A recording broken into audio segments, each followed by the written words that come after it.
There's no doubt about it, skateboarding is one of the most difficult sports on the planet. Not only do you have to practice even simple tricks hundreds of times to get them dialed in, there's also a little thing called fear that comes into play. Every time you fail while skateboarding, you pay with a trip to the pavement, and playing the first skate could be almost painful at times.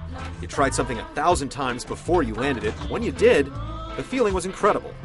The problem is that most players aren't that patient. Skate 2 is here to grind the fine line between realism and fun, once again.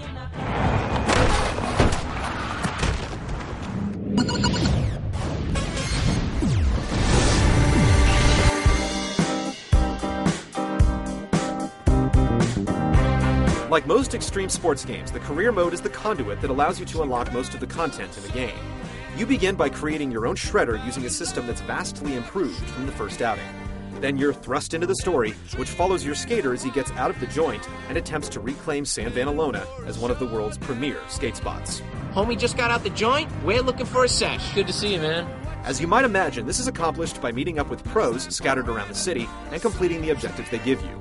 The development team has listened to a lot of the complaints about the first skate and has dropped many of the trick-specific missions in favor of getting particular scores at certain spots through any means necessary.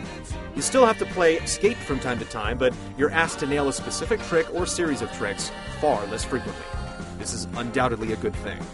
The rest of the objectives revolve around winning downhill races, getting shots for Thrasher and Skateboarding Magazine, avoiding the cops while racking up points, and scoring sponsorships from dozens of real companies by winning contests. You can use the map system to immediately warp to any objective, cutting down on tedious travel time.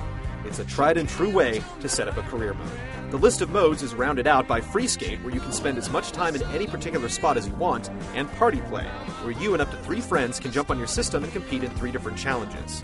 It's all fairly standard stuff. Once you head online, things open up a bit.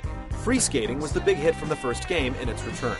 You can set up cooperative challenges with your friends, select particular spots to session, or create spots yourself, and then share them or download the work of virtual riggers.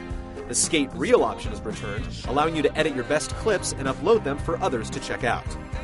Not much has been upgraded, though. You still can't edit multiple clips together and set them to music, which was a feature in the last Tony Hawk game, released in 2007. There's nothing particularly groundbreaking about Skate 2's design, but there are plenty of ways to put your plank and noggin in action.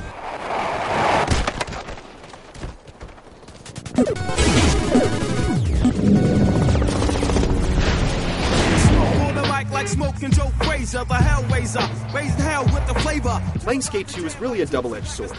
On one side, you have undoubtedly the most realistic skateboarding game ever made. On the other side, the game is filled with minor annoyances that eventually add up. There are many more tricks in Skate 2. Considering how few were included in the first game, it's hard to call it a compliment, but this time around we get inverts, no complies, and bonelesses. All of these are essential to the skateboarding experience, so they're great additions, if a little tardy. You can also skitch, or hitch a ride on the back of vehicles, to get someplace quicker. With the exception of skitching, all of these new moves are performed by pressing a modifier button on the shoulder of the controller. This may sound like an easy task, but it's made difficult by the fact that you have to start by smacking a straight ollie, then pressing the modifier button, and then performing a movement with the right analog stick. Ollieing without performing a kickflip, heel flip, or shove it is a lot more difficult than it sounds when you're worried about timing, speed, and angle. It's an unfortunate byproduct of the flick-it control scheme. It's a fair trade, though. You still prefer replicating the motion of a real board with a stick rather than pressing button combinations, and it's nailed once again in Skate 2. It's still difficult to do the exact trick you want every single time, which can become infuriating during some objectives. Literally, the difference between doing a heel flip and a varial heel flip is about 2 degrees on the analog stick. Were you even watching my trick? Yet, the alternative seems like dinosaur tech at this point. Despite plaintive cries, it's still far too difficult to keep your speed while skating vert. You have to pump up and down on the left analog stick as you ride the transitions. The slightest deviation to either side will cause your rider to turn. In the end, you spend more time worrying about going straight to keep speed than you do performing tricks. Another new gameplay element is the ability to get off your board. This allows you to do a number of things like walk up a set of stairs instead of trying to find a way around them, or grab and manipulate objects to create your own spots. A few missions are tied into creating spots, and moving things around is intuitive and easy.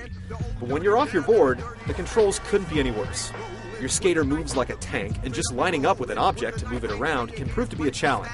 It's still better than not being able to do it at all. bails looked awful in last year's game, and the developers have attempted to fix it by making it a part of the gameplay called the Hall of Meat. Now, you can essentially control your bails, attempting to make them as painful and flamboyant as possible. There are even some goals built around it. It's a silly inclusion that comes off more like an attempt to mask a prior issue than provide something compelling. By now you've surmised that Skate 2 has plenty of gameplay issues, yet when you're on the board, cracks in the pavement are slacking by, and you're preparing to rip a front-side blunt slide down a kinked rail, almost all is forgiven. The manipulation of speed and momentum, coupled by the rush that you get while really skating, has been faithfully replicated once again. It's when you start trying to tackle the game's objectives that it starts to lose its shine. If you play it simply as a skateboarding simulation without a care for the structure, it's a total blast. Around a mountain when I come, crazy flamboyant, color rap enjoyment. My planet.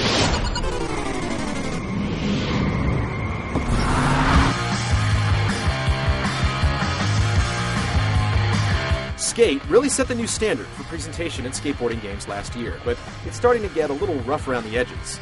The engine hasn't received many, if any, upgrades. It has a somewhat washed-out look, and character models emote poorly as they take a long stroll down Uncanny Valley. The animation is absolutely incredible. You feel every bump, slope, and rail as your skater flails about with lifelike reactions to each trick and object. It's truly amazing. If only the bail animations were fixed from last year. The default camera can provide issues as it obscures things in front of you and swings from side to side, so we recommend experimenting with all of them to find something that works for you. Dude, is that you? Yeah, what's up, baby? On the auditory front, the voice acting isn't too bad, considering it's performed by the real skaters, but the music is awful. With the exception of a few songs pulled from the old Bones Brigade videos, the soundtrack is entirely forgettable. You can use custom soundtracks in the Xbox 360 version, but they've been omitted in the PlayStation iteration for some reason.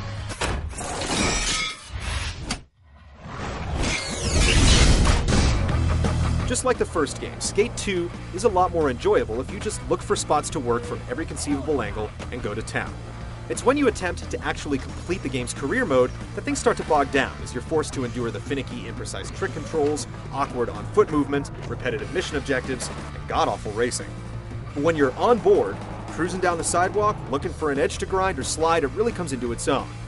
If you're a goal-oriented player, then rent first, but if you're open to gleaning fun without any set of rules, pick up Skate 2 and start ripping. Take me through the centuries to supersonic years. Electrify